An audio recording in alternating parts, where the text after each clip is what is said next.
Welcome back to Urban X-Files. My name is Keith, and today we are going to hear about a very famous Liverpool building and area. And this is the Royal Liver Building, and this stands on reclaimed ground from the sea. And the Liver Building is probably one of the most famous landmarks in Liverpool, and it stands right on the River Mersey in the pier head. And together with the Port of Liverpool building and the Cunard building, the Liver Building constitutes as one of the three graces of the city of Liverpool, and their distinctive outlines being best viewed from the deck of the Mersey ferry. So you can see in many pictures and videos how stunning these sites are. I've often flown my drone across it, so I am able to take that amazing picture and video. Now, the Liver Building had opened in 1911, and it was one of the very first multi-story constructions in the world to be built using a reinforced concrete structure. And the building has two sculpted clock towers, and their clocks having the largest faces of any in the whole of the UK. And each tower is crowned with a dome upon which is an 18-foot copper liver bird that's perched on each one.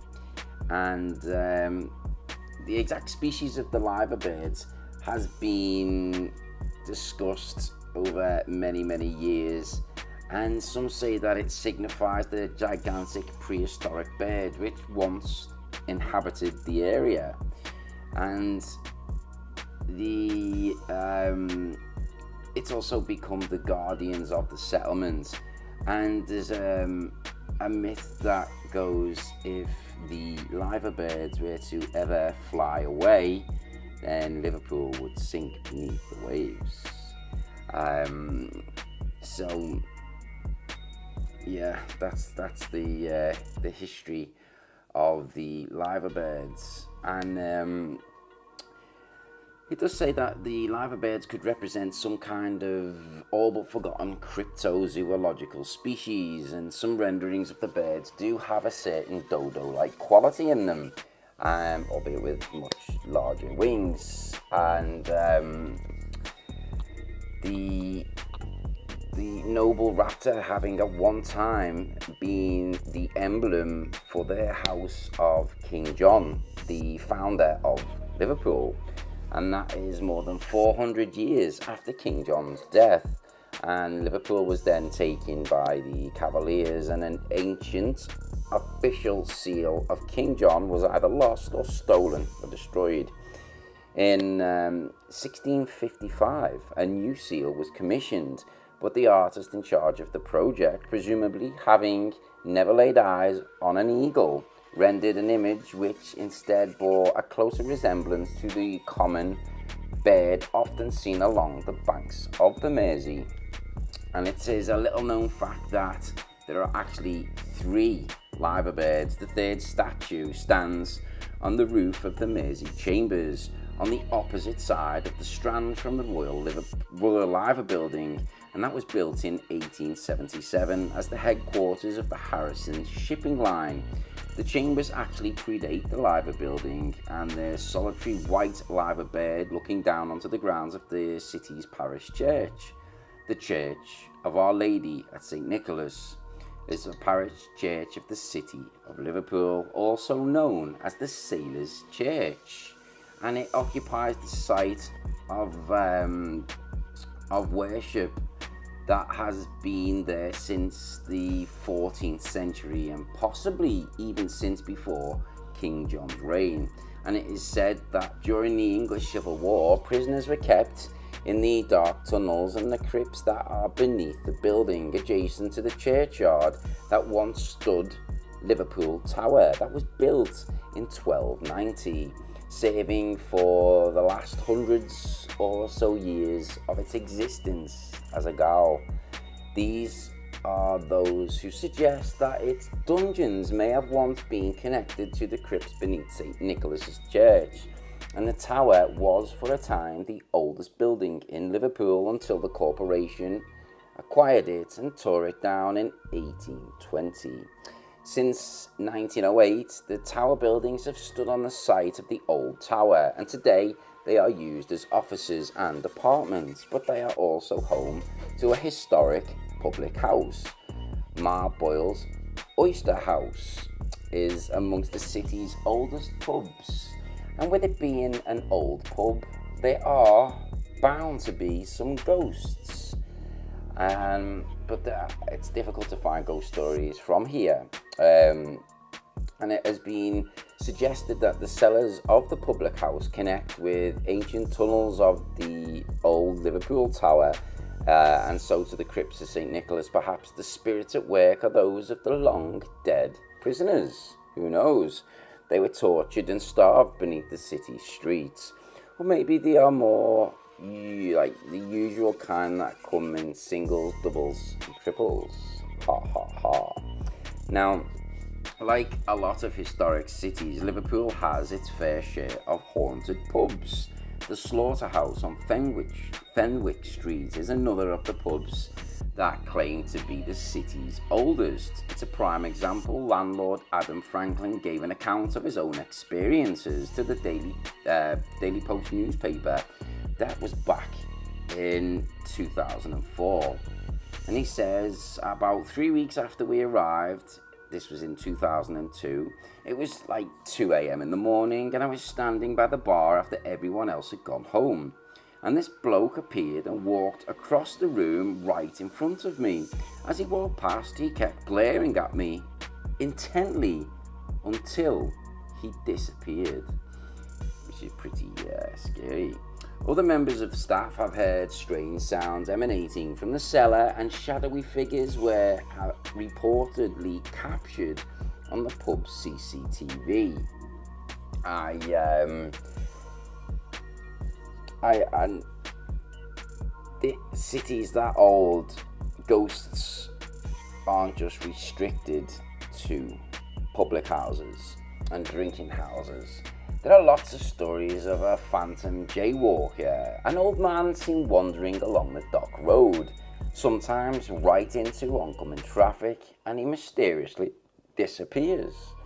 And then we have the historic St. George's Hall on William Brown Street is also very, very haunted. And it was built on the old site of the Liverpool Infirmary, which incorporated both the Seamen's Hospital and a lunatic asylum.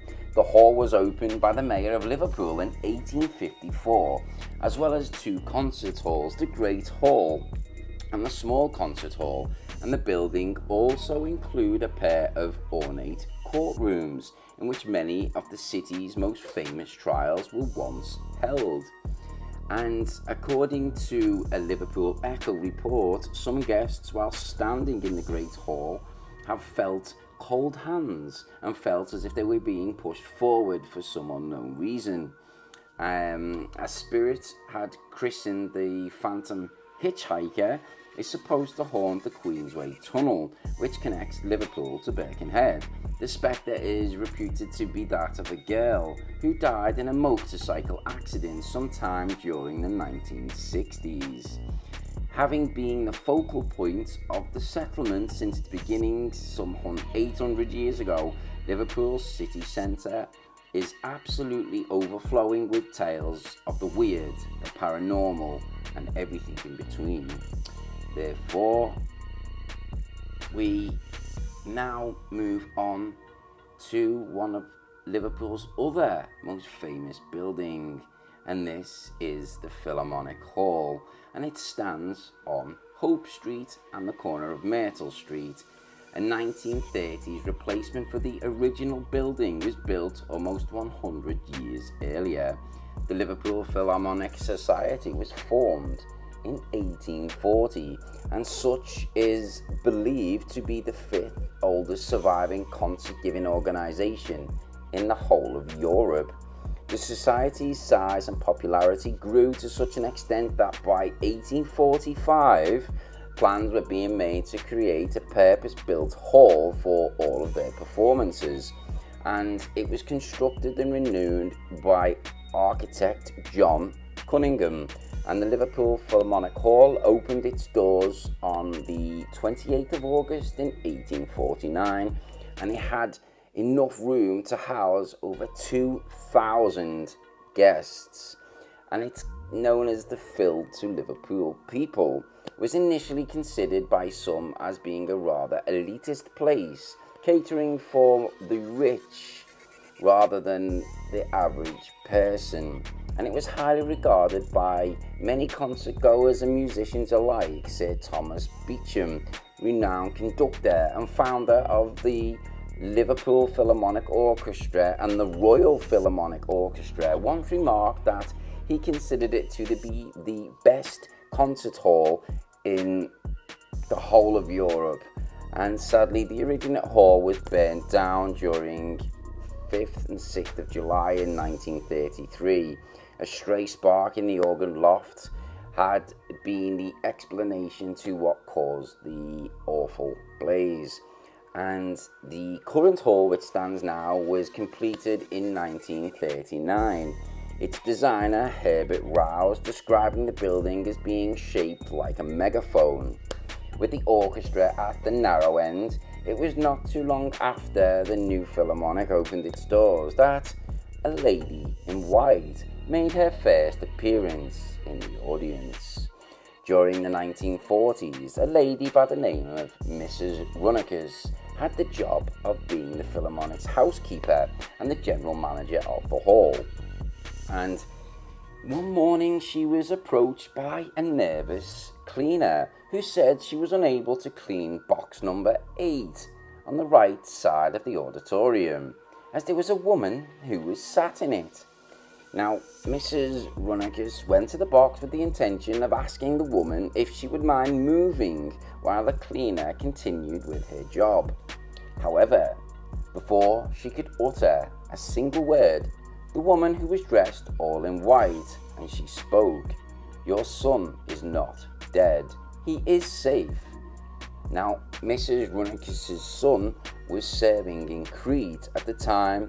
She had recently received word that through his regiment he had been attacked and all had been presumed dead. She was naturally shocked by the woman's words and turned to leave and gather her thoughts, looking back towards the seat where the woman had been sitting. She was undoubtedly shocked to see that the white lady in the box had completely disappeared, and it was only a few days later that she received word from the Home Office stating that her son had in fact been captured and now was a prisoner of war. Years later, he would return home safely and live out the rest of his days in his hometown of Liverpool. Now, there's another lady called, we'll call, let's say, Phyllis. And Phyllis worked at the Phil for 19 or more years, and she says she's heard about the hauntings within her first month of working there. She had her own encounter with the lady in white back in the early 2000s. Now, these are the words of Phyllis. Myself and 2 other members of staff were returning items to the hall from the Summer Pops, which is a month-long festival held annually in Liverpool. The venue at around 9 in the evening. Strangely, we could not get to the lock on one of the office doors to open, even though we had the correct key. It did, however, open the following morning with no problem. So we decided to store the items in another room in the front of the hall. In order to access this office, we had to go through the hall itself. Myself and another employee went into the room while a third person stayed in the reception area. As we come to the entrance of the hall from the backstage area, one of the doors was open. The hall was in almost darkness. As I passed the door on the open door, I thought I glimpsed a woman. She was dressed entirely in white, standing in box number 8. I didn't say anything to my friend, partly because it was in the corner of my eye type of thing, and partly because I didn't quite believe myself. However, a couple of days later, we were all talking about problems with the locked door, and the other confessed that she thought she might have seen a woman dressed in white stood there in that box last night. She hadn't wanted to say anything at the time because she couldn't quite say why. She felt that she would have been ridiculed, and when she admitted that a colleague that Phyllis had also seen the ghost of the white lady, needless to say, they were both relieved that they weren't going crazy, but they were a little spooked.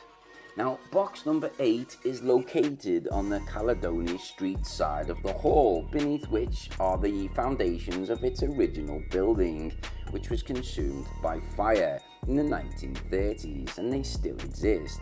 To this day, the booth is known as the Haunted Box by those who work in the Philharmonic, and both guide dogs, police dogs, have refused to enter the area on multiple occasions.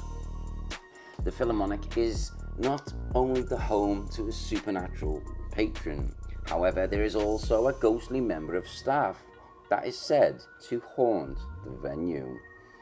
Another story is that sometime between 1960 and 1970, there was a security guard who was locking up the balcony area when he collapsed and he died of a heart attack. Since then, there have been several different employees who've claimed to have heard the sound of rattling chains coming from that area.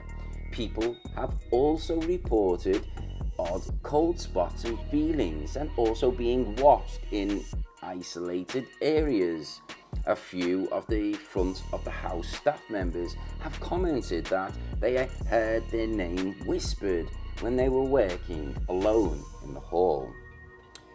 There's another woman who has also had another experience of her own with the sound of the phantom in the hall that dates back to 1990 or thereabouts. She says, "It was late at night and there were only myself and the security guard in the building. I was cashing up and he was upstairs locking all the doors. As he was turning off banks of lights, they were flickering back on again of their own accord.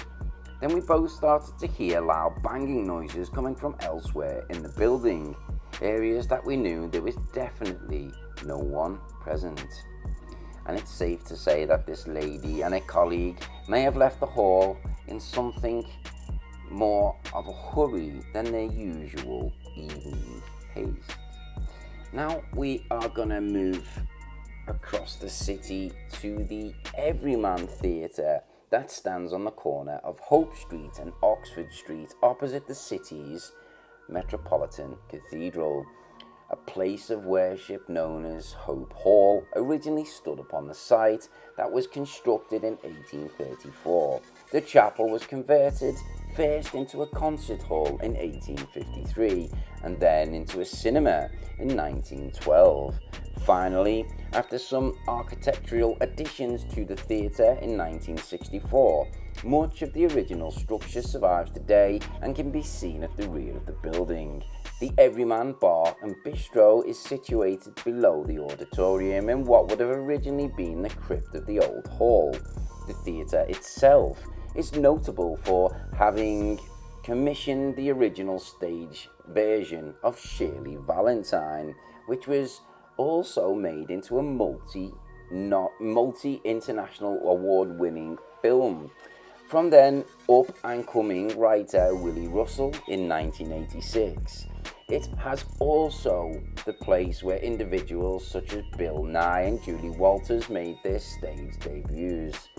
Many reported ghostly encounters that seemed to affect only one of the witnesses' senses. A blast of chill air is felt, or an unusual outline is glimpsed, a strange voice, etc. As such, the Everyman's resident phantom offers something a little out of the ordinary, as it is most readily detectable by its distinctive odour. Unfortunately, the smell is not a pleasant one. It is the stench of stale pee. The ghost is supposed to haunt the area at the back of the auditorium, as well as the adjacent man's toilets, in which it sometimes is glimpsed as a shadowy figure. Members of the staff have reported seeing the lights flicker and hearing the electric hand dryers turn on and off as they are looking up the theatre. This should be impossible, as all the power to the auditorium is cut prior to the doors being secured for the night. Wherever the spirit travels, it is said to leave this terrible stench, which can only be dispelled by the passage of time. The manager has apparently learned this the hard way, and he reportedly having tried to clear the odour by having affected areas fumigated to no avail. Though the Everyman Theatre is a happy place and it points them in the direction of being a nice environment, despite having its resident ghosts and the awful entity that stinks of pee. So